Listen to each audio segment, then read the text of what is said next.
BRS అధినేత మాజీ CM KCR జన్మదినం సందర్భంగా ఆర్థిక సహాయం అందించిన మాదాసు శ్రీనివాస్.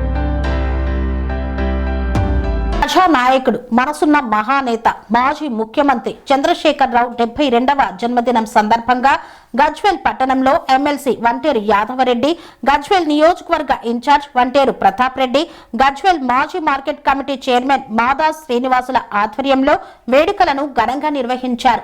ముందుగా నల్లబాగు కేసరి హనుమాన్ దేవాలయంలో బీఆర్ఎస్ మండల అధ్యక్షుడు బెండే మధు మరియు బీఆర్ఎస్ శ్రేణులంతా కలిసి ప్రత్యేక పూజలను నిర్వహించారు. కేసీఆర్ నిండు నూరేళ్లు ఆయురారోగ్యాలతో పాటు మరింత ప్రజాసేవలో ముందుకు వెళ్లాలని ఆశీర్వదించాలని ప్రార్థించారు. అనంతరం కేక్ కట్ చేసి జన్మదిన వేడుకలు చేపట్టారు. గజ్వేల్ ప్రభుత్వ ఆసుపత్రిలో municipal chairman Gangishetti Chandana Ravi, vice chairman Kalyankar Narasingarao పాలకవర్గం ఆధ్వర్యంలో పండ్లు, బ్రెడ్ పంపిణీ చేశారు. ఆ తర్వాత మున్సిపల్ కార్యాలయ ఆవరణలో కేక్ కట్ చేసి శుభాకాంక్షలు తెలిపారు. గజ్వేల్ మండలం బంగ్లా వెంకటాపూర్ గ్రామానికి చెందిన సల్లూరి మహేష్ సన్నాఫ్ రామయ్య నిరుపేద కుటుంబానికి చెందిన వారు కిడ్నీ సంబంధిత వ్యాధితో బాధపడుతున్న సందర్భంగా హాస్పిటల్ ఖర్చుల నిమిత్తం కుటుంబ సభ్యులకు 72,000 రూపాయల ఆర్థిక సహాయాన్ని బంగ్లా వెంకటాపూర్లోని ఇంటికి వెళ్లి ఏఎంసీ మాజీ చైర్మన్ మాదాసు శ్రీనివాస్ నేతృత్వంలో ఎమ్మెల్సీ యాదవరెడ్డి, గజ్వేల్ బీఆర్ఎస్ నియోజకవర్గ ఇన్ఛార్జ్ వంటేరు ప్రతాప్ రెడ్డిల చేతుల మీదుగా అందజేశారు. కేసీఆర్ గారి 72వ జన్మదినాన్ని పురస్కరించుకొని గతంలో ఎలాగైతే వారి బర్త్డే సందర్భంగా మాదాడు శ్రీని గారి నాయకత్వంలో పార్టీ సహకారంతో పోయినసారి కానీ గతంలో కానీ నిరుపేద కుటుంబాలు ఎవరైతే అనారోగ్యంతో బాధపడుతుందో, ఆర్థికంగా ఇబ్బందులు అందరూ దాన్ని పురస్కరించుకొని ఈ బంగ్లెంకటాపూర్ గ్రామంలో రామయ్య కొడుకు మహేష్ అనే అబ్బాయికి కిడ్నీస్ అనారోగ్యంగా ఉండడం వల్ల ఆపరేషన్ జరిగింది. దాన్ని పురస్కరించుకొని వృతాభక్తిగా మాదాడు శ్రీనివాస్ గారు కానీ పార్టీ క్యాడర్ కానీ ఈరోజు బంగ్లెంకటాపూర్లో వాళ్ళ కుటుంబానికి ఆర్థిక సాయం అందించడం. ఈరోజు వారి కుమారుడు త్వరగా కోలుకొని ఆయురారోగ్యాలతో ఉండి ఈ కుటుంబానికి ఒక పెద్ద దిక్కుగా నిలవాలని మేమంతా కోరుకుంటున్నాం. ఆ భగవంతుని కూడా ప్రార్థిస్తున్నాం. అలాగే యావత్ తెలంగాణ ప్రజలు కూడా కేసీఆర్ గారి పుట్టినరోజు పురస్కరించుకొని వారు నిండు 100 ఏళ్ళు ఆరోగ్యంగా ఉండి మళ్ళా ఈ రాష్ట్రానికి ముఖ్యమంత్రి అయి గత పాలన ఎలాగైతే 10 ఏళ్ళు అందించారో అలా ఉండాలని ఈరోజు యావత్ తెలంగాణలో ప్రజలందరూ కూడా పూజలు చేయడం జరిగింది. ఇది ఈ సందర్భంగా మేము కూడా ఈ రామయ్య కుటుంబాన్ని, మహేష్ కుటుంబాన్ని కూడా ఆ భగవంతుడు ఆరోగ్యంగా ఉంచాలని కోరుకుంటున్నాం. తెలంగాణ ప్రదాత, తెలంగాణ మొదటి ముఖ్యమంత్రి కేసీఆర్ గారి 72వ జన్మదినం సందర్భంగా గిఫ్ట్ ఏ స్మైల్ కార్యక్రమంలో భాగంగా బంగ్లా వెంకటాపూర్లో ఒక నిరుపేద చాగల్ కుటుంబానికి చెందినటువంటి సల్లూరి రాములు గారి కుమారుడు మహేష్ కిడ్నీలు దెబ్బతిని అనారోగ్యం పాల్గొవడం జరిగింది. కాబట్టి కిడ్నీ ట్రాన్స్ప్లాంటేషన్ కోసం లక్షలాది రూపాయలు ఖర్చు చేసినటువంటి ఈ కుటుంబానికి ఎంతో కొంత చేదోడుగా ఉండాలని కేసీఆర్ గారి జన్మదినం సందర్భంగా ఇవాళ కొంత 72 జన్మదినం సందర్భంగా 72,000 రూపాయల ఆర్థిక సహాయాన్ని అందించడం జరిగింది. భగవంతుడు ఆ మహేష్కు సంపూర్ణమైన ఆయురారోగ్యాన్ని ప్రసాదించి తిరిగి ఇవాళ మన మధ్య కలవాలని నేను మనస్ఫూర్తిగా భగవంతుని ప్రార్థిస్తూ ఉన్నా. అదేవిధంగా ఈ పేద కుటుంబం యొక్క ఆశీస్సులు కూడా కేసీఆర్ గారి మీద ఉండి కేసీఆర్ గారు కూడా నిండు నూరేళ్ళు నిండైనటువంటి ఆయురారోగ్యంతో ఇవాళ మరోసారి రాజ్యాన్ని ప్రసాదించాలని నేను భగవంతుని ప్రార్థిస్తూ, అదేవిధంగా ఇవాళ కేసీఆర్ గారి జన్మదినం సందర్భంగా గజ్వేల్ నియోజకవర్గ వ్యాప్తంగా అనేక కార్యక్రమాల్ని నిర్వహించడం జరిగింది. ఇవాళ కేసరి హనుమాన్ టెంపుల్లో కేక్ కటింగ్ కార్యక్రమం, ప్రత్యేకమైనటువంటి పూజలు చేయడం, మున్సిపాలిటీలో చైర్మన్ గారి ఆధ్వర్యంలో, పాలకవర్గం ఆధ్వర్యంలో అక్కడ కేక్ కటింగ్ కానీ, పెద్దలు ప్రతాప్ రెడ్డి గారి ఆధ్వర్యంలో హాస్పిటల్లో పండ్ల పంపిణీ కానీ ఇట్లాంటి అనేక సేవా కార్యక్రమాల్ని ఇవాళ చేపట్టడం జరిగింది. అదేవిధంగా ఇవాళ కేసీఆర్ గారు వాళ్ళకి తెలంగాణ రాష్ట్రాన్ని ఎంత గొప్పగా అభివృద్ధి చేసినాడో, ఎంత కష్టపడి తెలంగాణ రాష్ట్రాన్ని తీసుకొచ్చినాడో, ఈ 2 ఏళ్ల పాలనలో తెలంగాణ రాష్ట్రం వెనక్కి నడిచేటువంటి పరిస్థితులు, తిరిగి పాత రోజులను గుర్తు చేసేటువంటి పరిపాలన కొనసాగుతూ ఉన్నది. మరోసారి ప్రజలందరూ కూడా తమ నిండైనటువంటి ఆశీర్వాదాన్ని కేసీఆర్కి ఇచ్చి కేసీఆర్ను మరోసారి ముఖ్యమంత్రి చేసుకోవాలంటే కోరికతోటి ప్రజలందరూ కూడా ఇవాళ ఆయన జన్మదినం సందర్భంగా ప్రత్యేకమైనటువంటి పూజలు నిర్వహించడం, ప్రత్యేకంగా ఆయనకు శుభాకాంక్షలు తెలిపి ఆయన నిండైనటువంటి మనసుతో ఆశీర్వదిస్తున్నారు. తప్పకుండా రాబోయే కాలం కేసీఆర్ గారి వారిదే, రాబోయే కాలం వాళ్ళ తెలంగాణ ప్రజలదే. తప్పకుండా కేసీఆర్ గారు మరోసారి ముఖ్యమంత్రి అయి తెలంగాణ ప్రజానీకాన్ని, ఇటువంటి వాళ్ళ పేద కుటుంబాలని మరోసారి ఆదుకోవడానికి కేసీఆర్ గారు ముఖ్యమంత్రి కావాలని మనస్ఫూర్తిగా ప్రార్థిస్తా ఉన్నాం.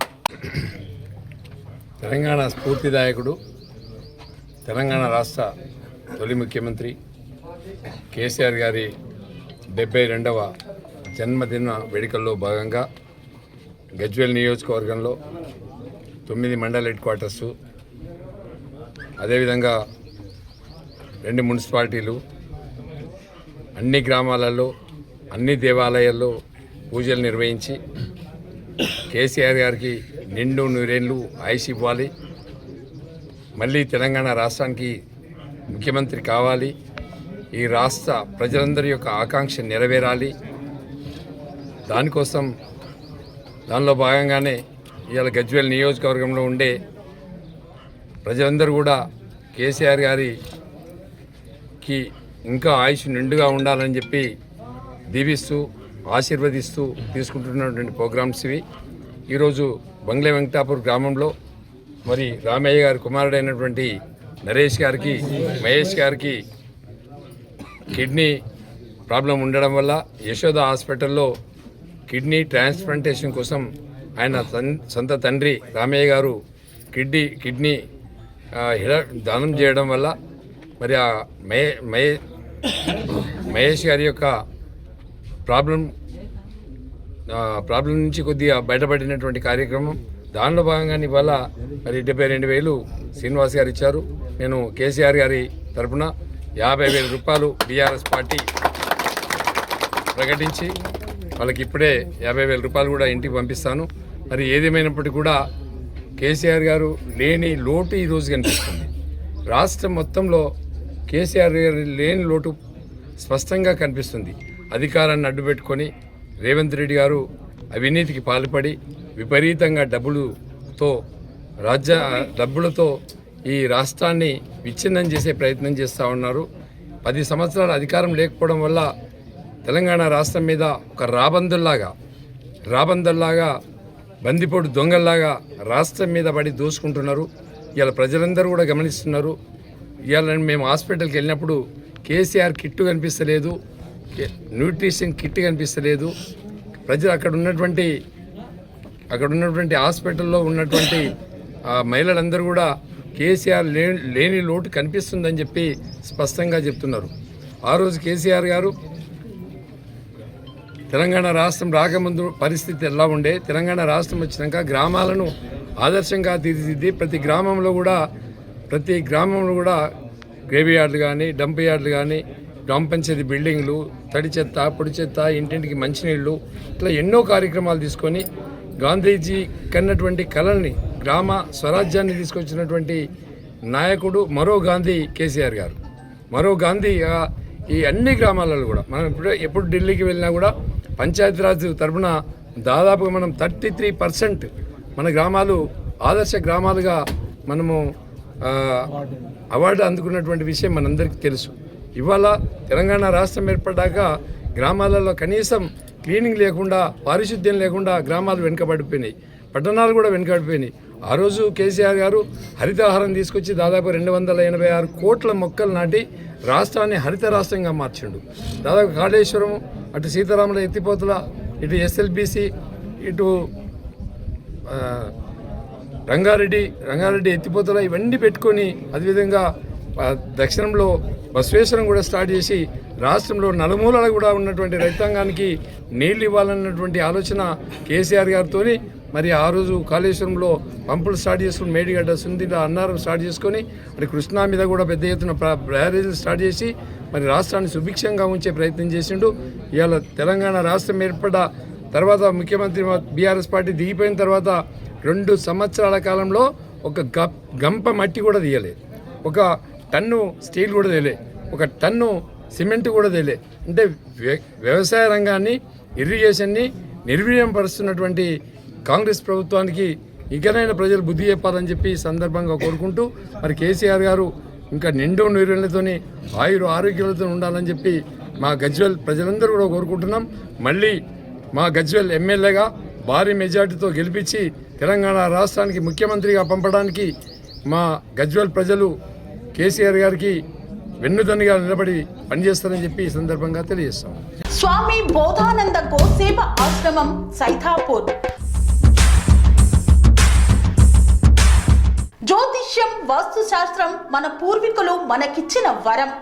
దుర్గాదేవి, కాలభైరవ ఉపాసనతో వాక్సిద్ధి పొందిన శ్రీ శ్రీ బోధానందగిరి స్వామివారు మీకు ఎలాంటి సమస్యలున్నా, వాటిలో ముఖ్యంగా ధన నష్టం, ఆరోగ్య నష్టం, భార్యాభర్తల మధ్య గొడవలు, ప్రేమించుకున్న వారు దూరం అవడం, ఎన్ని సంబంధాలు వచ్చినా పెళ్లి ముడి పడకపోవడం, రోడ్డు ప్రమాదాలు, అప్పుల బాధలు, వ్యవసాయంలో నష్టాలు, పెద్దల మాట పిల్లలు వినకపోవడం, ఆరోగ్య శాంతి, గృహశాంతి, మనశ్శాంతి లేకపోవడం, ఇలాంటి సమస్యలు ఉన్నట్లయితే ఒక్కసారి స్వామీజీని కలవండి.